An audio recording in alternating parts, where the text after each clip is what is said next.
Bom dia, boa tarde ou boa noite. Meu nome é Juliana Seiro Kodima, sou aluno do terceiro ano do ensino médio da Escola de Gente Miúda e hoje eu vou apresentar o meu trabalho de conclusão de curso da matéria de Biologia e eu vou falar sobre o nosso intestino, sobre o intestino e como e por que ele é considerado o nosso segundo cérebro. Bom, o intestino não está entre os órgãos que recebem muita atenção e muita gente só se lembra dele para falar sobre prisão de ventre, sobre doenças que envolvem, tipo, intestino preso, prisão de ventre, cólica, etc. Mas além das funções básicas que eles têm, que é o sistema, que ele faz parte do sistema digestivo e da absorção de nutrientes, ele também tem muitas outras funções.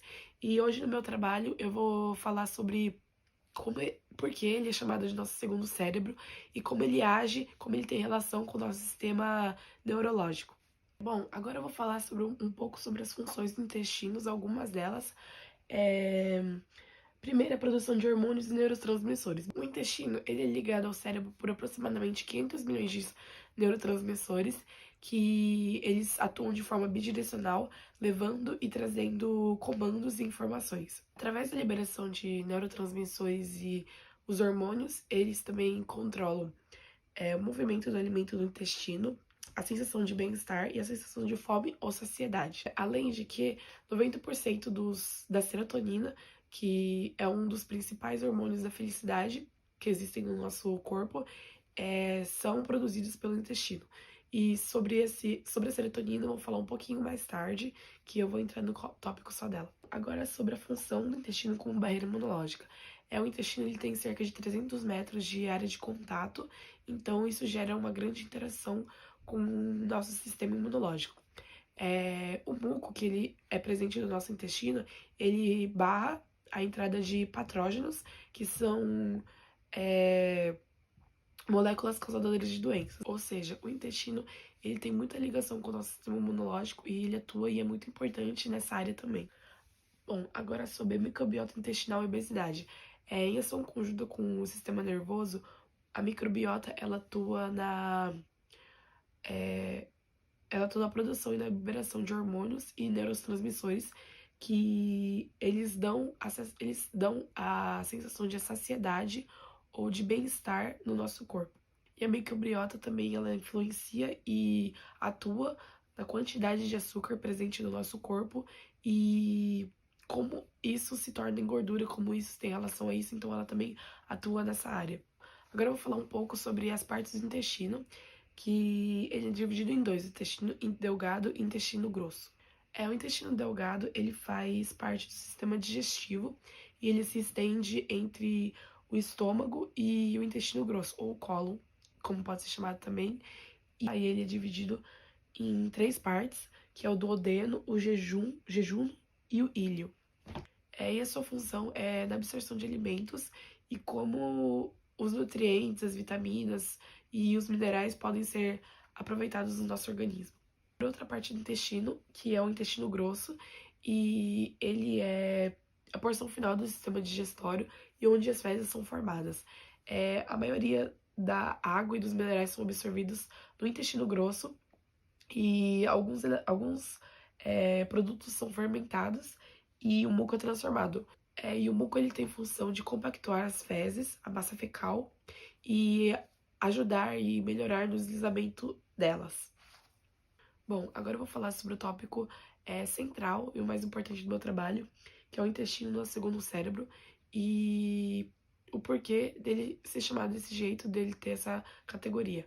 Bom, o intestino ele é considerado o segundo cérebro porque ele não precisa de ordens, exatamente ordens do nosso cérebro para funcionar, porque ele possui seu próprio sistema nervoso, que é o sistema entérico, que é responsável por coordenar todos os processos digestivos. E além disso, o intestino ele é composto por vários neurônios e neurotransmissores que eles ajudam e fazem com que a digestão aconteça normalmente. Bom, agora eu vou falar um pouco do intestino e algumas das suas relações com algumas funções, alguns neurotransmissores que têm interligação com o nosso cérebro e nosso sistema neurológico.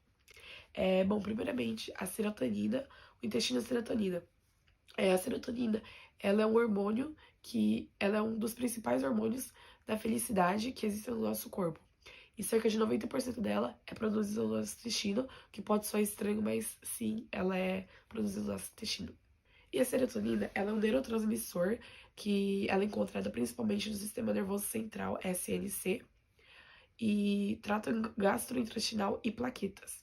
A serotonina, ela ajuda a equilibrar o nosso corpo, nossas funções, e ela dá um impulso para, tipo, os benefícios para a vida sexual, nosso apetite, sono, memória e aprendizagem e temperatura. Além disso, ela media funções fisiológicas muito importantes, como os movimentos persistáticos, a manutenção da circulação sanguínea e a integridade cardiovascular. Então, ela é um hormônio muito importante no nosso corpo e ela, cerca de 90%, como eu tinha falado antes, ela é formada no nosso intestino. Agora eu vou falar sobre a barreira protetora e saúde mental. E o que seria isso? Bom, a barreira protetora que eu tô falando aqui é sobre a barreira do intestino, que ela é formada por uma...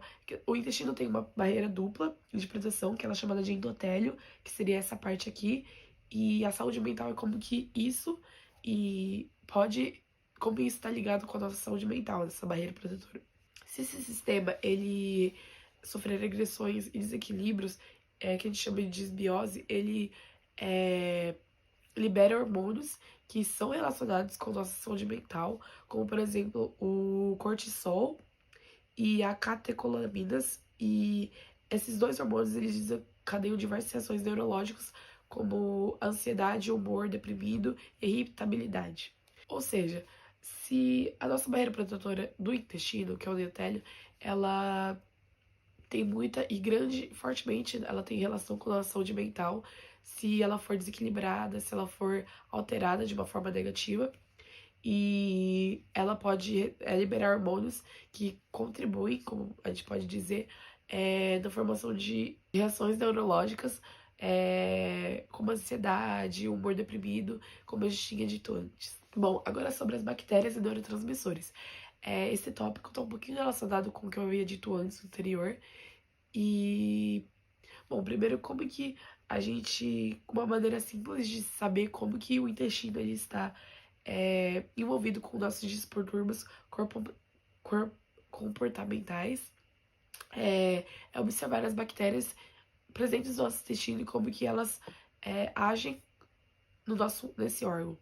E a gente pode observar que das bactérias presentes, as bactérias presentes no nosso intestino, como que elas podem influenciar na secreção de inúmeros neurotransmissores. Ou seja, um intestino desequilibrado, ele vai influenciar, ele vai representar uma mente desarmônica também.